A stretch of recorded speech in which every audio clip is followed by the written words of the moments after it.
안녕하세요. 비젠소프트 채널에 오신 것을 환영합니다. 저는 진행자 준호입니다. 오늘은 정말 많은 분들이 겪고 계신 골치 아픈 문제를 다뤄볼 건데요. 바로 홈페이지 제작업체가 갑자기 잠수를 타버렸을 때 소스코드를 어떻게 돌려받을 수 있는지에 대해서입니다. 계약금 수백만 원, 때로는 수천만 원을 지불했는데 업체와 연락이 안 된다면 정말 막막하실 텐데요.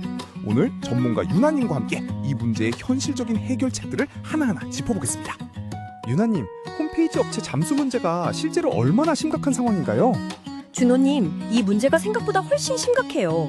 한국소비자원 통계를 보면 홈페이지 제작 관련 피해 상담이 연간 1,200건 이상 들어오는데 이 중 43%가 바로 업체 연락 두절과 소스코드 미인도 관련 분쟁이거든요. 특히 소규모 프리랜서나 1인 에이전시에 맡긴 경우 피해 비율이 더 높아요. 계약서도 제대로 안 쓰고 소스코드 소유권에 대한 명시도 없는 경우가 대부분이라서 문제가 더 커지는 거죠. 그런데 소스코드 소유권이라는 게 좀 헷갈리거든요.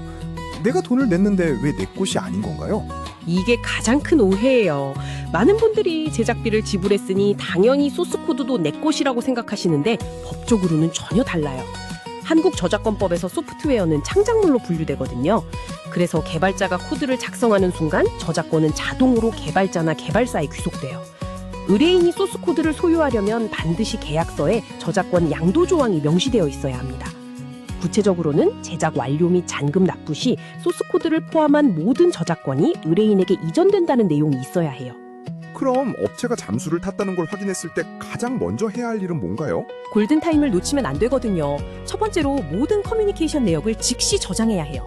이메일, 카카오톡, 문자메시지 스크린샷, 계약서 원본, 입금 내역, 업체 사업자 등록증까지 모든 걸 다 보관하세요.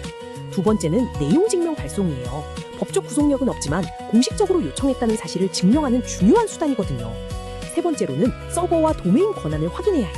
만약 도메인이나 서버가 업체 명의라면 업체가 폐업하면서 갱신을 안 하면 홈페이지가 통째로 사라질 수 있어요. 법적으로는 어떤 절차를 밟아야 하나요? 단계적으로 접근하는 게 효과적이에요. 첫 단계는 민사조정 신청이에요. 법원 조정위원이 양측을 불러서 합의를 유도하는 건데 소송보다 빠르고 비용도 저렴해요. 평균 2개월에서 3개월 정도 걸리고요. 조정이 결렬되면 소액심판이나 민사소송으로 넘어가는데 소송가액이 3천만 원 이하라면 소액심판으로 빠르게 진행할 수 있어요. 소스코드 인도 청구와 손해배상 청구를 병행하는 게 좋고요. 만약 업체가 소스코드를 제3자에게 판매하려 한다는 정황이 있으면 가처분 인척으로 긴급히 막을 수도 있습니다. 이 표를 보시면 신뢰할 수 있는 업체와 위험한 업체의 특징을 명확히 구분할 수 있어요. 신뢰할 수 있는 업체는 사업자 등록증을 즉시 제공하고 소스코드 양도 조항이 포함된 정식 계약서를 제공하죠. 실제 운영 중인 포트폴리오 URL도 보여주고 단계별 분할 지급 구조로 진행해요. 반대로 위험한 업체들은 사업자 확인을 회피하고 구두 계약이나 견적서만 제공하면서 계약금을 50에서 70% 이상 선납으로 요구하는 경우가 많아요. 다음 표는 소스코드 분쟁 해결 방법들을 비교한 건데요. 내용 증명은 비용이 2만 원에서 5만 원으로 가장 저렴하지만 심리적 압박 효과만 있어요. 민사 조정은 10만 원에서 30만 원 정도 들지만 조정이 성립되면 판결과 동일한 효력이 생겨서 강제 집행도 가능하고요. 소액 심판은 20만 원에서 50만 원 정도 들지만 확정 판결을 받으면 이행 명령이 가능해져요.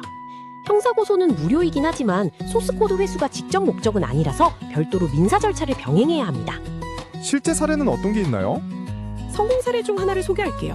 서울의 한 의류 쇼핑몰 운영자분이 계약금 200만 원을 지급했는데 3개월째 업체와 연락이 안 됐어요. 이분이 내용 증명을 발송하고 동시에 해당 업체 SNS 계정에 공개적으로 댓글을 남겼거든요. 공개 압박과 공식 법적 절차를 병행한 거죠. 결과적으로 내용 증명 수령 5일 후에 업체 대표가 연락해서 소스코드 일체를 FTP로 인도했어요. 반대로 실패 사례도 있는데 계약서 없이 구두 계약으로 진행한 경우엔 계약 범위 자체가 불명확해서 법적 대응이 어려워지죠. 처음부터 예방하는 방법도 알려주세요. 예방이 치료보다 100배는 쉽고 저렴하죠. 계약 전에 반드시 확인해야 할 게 있어요. 업체 사업자 등록증 확인하고 실제 운영 중인 포트폴리오 URL 3개 이상 확인하세요. 계약서에는 소스코드 저작권 양도 조항이 꼭 들어가야 하고 납품물 목록을 구체적으로 명시해야 해요. HTML, CSS, JS, 데이터베이스 스키마까지 다 포함해서요. 지급 구조도 중요한데 계약금은 전체의 30% 이하로 하고 잔금은 반드시 소스코드 인도 후에 지급하세요. 도메인이나 호스팅도 처음부터 의뢰인 명의로 설정하는 게 안전합니다. 오늘 유익한 정보를 들려주신 유나님께 감사드립니다. 이런 IT 꿀팁 더 보고 싶으시면 비젠소프트에서 확인해주세요. 다음에도 더 유용한 정보로 찾아뵙겠습니다. 감사합니다.